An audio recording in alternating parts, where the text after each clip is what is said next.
Hey folks, Real Honesty with Jarmethlin. I'm Jarmethlin. This is a 40-year reflection on a WWE MSG show from December 19th, 1977. And that's a lot of years. There were 9 matches on this card, and a few good ones, some that weren't so good. And a lot of it, I think, maybe had to do with the original tape not being in the best of shape, or the original recording, whether it was on beta, with the VHS, it might have been beta. The whole thing is, it was still nice to hear Vince do the commentary and have the old school stuff with the different camera shots and this kind of stuff, but have it focus much more on the ring rather than the crowd, because this was before Kevin Dunn was around. And Kevin Dunn, who doesn't know a goddamn thing about wrestling, but I'll rant about Kevin Dunn. There are times about old school. You had Baron Mikel Sicilana, I don't have a damn clue, versus Special Delivery Jones, who was known as being, losing to King Kong Bundy in what was supposed to be 8 seconds. At WrestleMania 1, it was actually more like about, 19 to 20, because Special Delivery may not want to do the job. This was not very good. This is not a very good match at all. Baron was a typical 70s heel. A lot of playing to the crowd and this kind of stuff. Playing to the crowd and shaking his fist.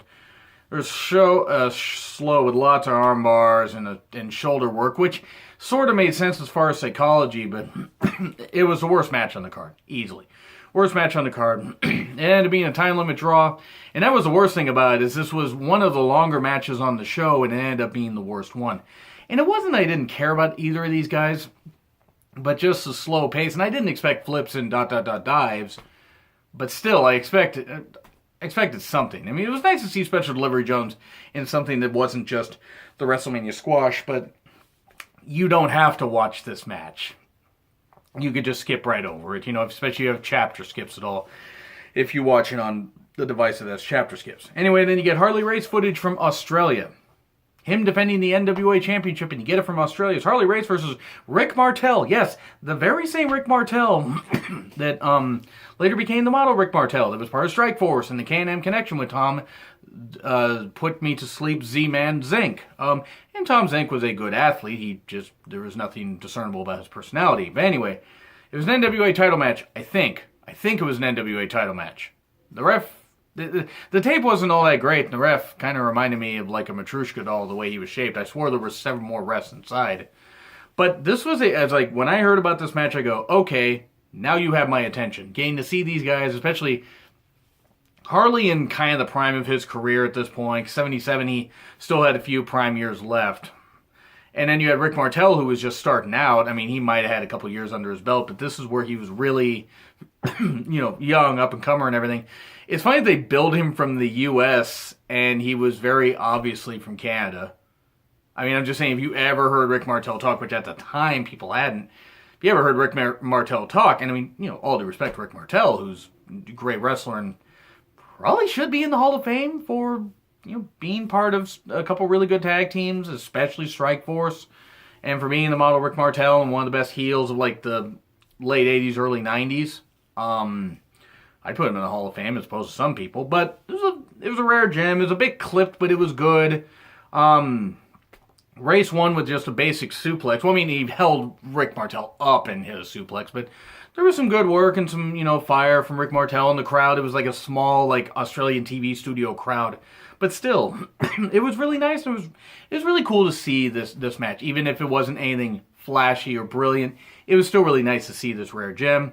And it's weird, they had pillows for the turnbuckles. I'm kidding. I actually may not be. It's like it might have been actual pillows instead of turnbuckles. To cover the bolts and everything. It was ridiculous. I was just like, good God, I feel like I could take a nap in the damn corner. I mean, it was like they were so oversized. It almost looked like it was... I don't know. It just looked ridiculous. It just looked so comical. But other than that, it was actually a pretty fine match. Then you had Johnny Rivera versus Butcher Vachon. It wasn't bad. It was decent exchanges in speed versus power. Butcher Vachon won. Not bad. Certainly better than the first match. Then you had Captain Lou Albano. Yes, wrestling. Captain Lou Albano wrestling, not managing. Even though he was a manager at this time, they still had him wrestle on occasion. Versus Arnold Scullin. Yes, the same Arnold Scullin that threw in the towel. It cost Bob Backlund the title against the Iron Sheik about 6 years after this. In fact, it was pretty close to 6 years after this. It was manager versus manager, a grudge match, and I mean, they had like, some tussles before and everything. But the crowd loved it. Foreign object was used by Captain Lou until Arnold Scotland got a hold of it. And then he used it, and Albano bled, and Albano left the ring, and Arnold Scotland won it by DQ, and that was fine. And by the way, sorry for itching my nose. Allergies. But Albano bled. It was a fine grudge match. It didn't overstay its welcome. Arnold Scotland won. Crowd, was happy. And then you have Mr. Fuji wrestling. It was near the end of his career. I don't think he wrestled much more after this, or at least if he did, it wasn't too much. But yeah, classy Freddie Blassie with him. Boy, Blassie, even at this age, was such a great heel. I mean, I know he managed for a number of years after this, but by the end of like Mania 2, I want to say, I think he pretty much stopped managing because of age and everything. But he faced Bob Backlund. It was decent. It was really nice to see Bob Backlund, like this early part of his career. It was good wrestling, a bit slow at parts, but still some good pacing. And of course, Backlund winning with that big atomic drop where he held Mr. Fuji up forever, and then boom, and then Fuji took the bump, bouncing up after hitting Backlund's knee, 1, 2, 3, and Backlund gets the win. It was fine. I mean, like I said, a bit slow in parts, but certainly not bad. And then you had one of the big advertised match, actually the big advertised match. Match number 6, Billy Graham, Superstar Billy Graham, defending the WWF title against Mil Mascaras. Yes, the very same Mil Mascaras that was in the 1997 Rumble.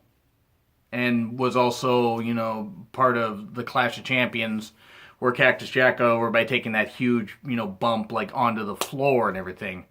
And, big Mexican superstar and everything. It had a big fight feel to it, and it was better. I did a reflection show on another MSG show that was about the Billy Graham Dusty Rhodes Texas Death Match that felt a little short. And that wasn't all that great, but because it ended really, really short. It ended just really, really quickly. This did have a lengthy pace. I think it went about 16 minutes.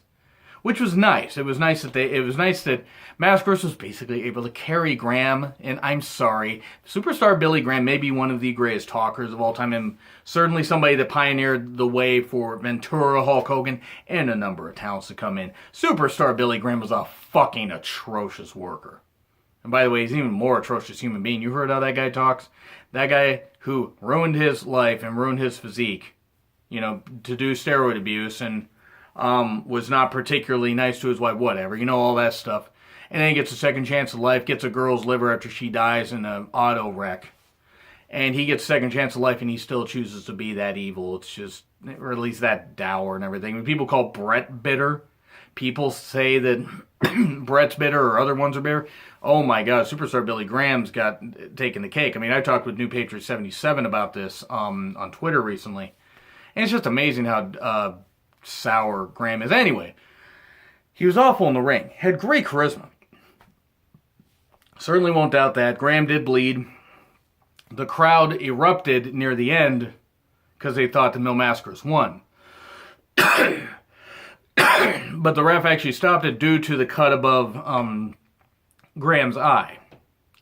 Now, in matches before, they've awarded a title to the winner if somebody can't bleed. Or if somebody can't go, if somebody can't keep going because they're bleeding too much, that is. Yet there was no title change. Different rules for different companies, but still, you're telling me that is the way, that really, they couldn't do a title change? I mean, I'm not saying Mascaras should have won the title, but they should have found a different way to do it. Have Graham get counted out or something or whatever, because this was bullshit. It was bullshit the way they did. It really, really was. Dusty Rhodes then faced Stan the Man Stasiak. And this is Sean Stasiak's dad. And it was decent. I mean, Dusty has insane amounts of charisma.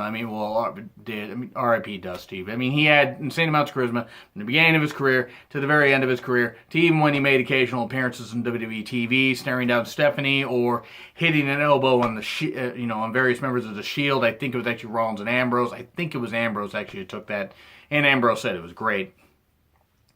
Stan was a good heel. And, of course, Dusty got the win. Stan kept going for the hard punch, which actually was this hand. he kept going for the hard punch, and then Dusty eventually stepped on the hand once or twice and then elbowed it, which I'm thinking that even if you land an elbow square, I think stomping would hurt it more, but whatever. Stan sold it. Dusty got the win. Cool. Certainly no complaints here. And then Toru Tanaka versus Chief Jay Strongbow. Lots of yelling with slow spots. And then Tanaka got DQ'd. So Strongbow won. I mean, it was fine, I guess. This is one you could skip, though. And then here's the one you could really skip. Quite frankly, you could pretty much check out of this episode after the Dusty Stan Stasiak, Stan the Man Stasiak match. You did Larry Zbyszko and Tony Garea versus Dynamite Jack Evans and Pretty Boy Larry Sharp. And it was supposed to be a 2 out of 3 falls match, and I think they had like 16, 17 minutes left. And there was so much stalling at the beginning. There was finally a 2 out of 3 falls match. It was after Dynamite and Pretty Boy had dominated the first fall and beating up Tony Garea, and then suddenly Tony Garea gets a tag. Larry Zbyszko hits like maybe 3 moves and it's over. And the first fall's over.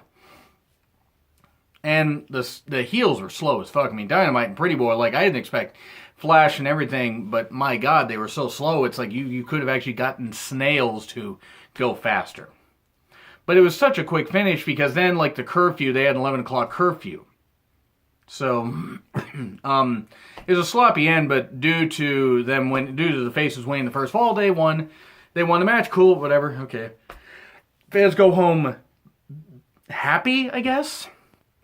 Overall, like I said, after the Dusty Stan Stasiak thing, you can check out. You can just be done with it. But the Harley Race Rick Martel match we're checking out.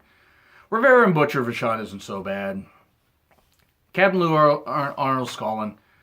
Mr. Fuji Bob Backlund's good. Ish. Billy Graham Bill Mascaras for the big fight feel of it, even with the dour finish. And Dusty Rhodes Stan Stasiak. After that, I mean, you don't really need to stick around. Still, this is better than some of the other MSG shows they had. One I had watched, actually, and I think it was from November. I think it was like from early November or mid-November. And it was so bad I decided not to review it. Because I couldn't find anything nice to say about it. But anyway, this is one of a few reflection shows I'm going to do for the end of the year. So I am actually, and I just wanted to clarify, I'm taping this on the 7th. I'm taping this on the 7th of December. Because I'm trying to find a time where, because internet can be a little spotty on the hills sometimes, where I live. So I'm trying to find a time where I can actually watch it and not be interrupted on the program, because of an internet connection. And 2, I'm also doing this because I'm still in the midst of working so many damn days. So really I'm just going to upload this as close to the 19th as I can. But if I upload it sometime next week, just enjoy it anyway. But let me know if you'd like me to do more reflection shows like this. Just let me know in the comments. I will be doing the 1993 Raw episodes in their entirety as far as reflection. And I'll probably be doing 2 an episode. I might even do 4 an episode, depending on if nothing really happens on these things. But let me know what you guys would like me to talk about. And make sure it's on an either 5, 10, 15, 20, or 30 years of a reflection, or 35 or whatever. Make sure it's on the network, though. Look at stuff on the network and let me know what you want me to talk about. Anyway, like, share, subscribe. Also, it's been Real Honesty with John Ritlin. I'm John Ritlin, and I will see you soon.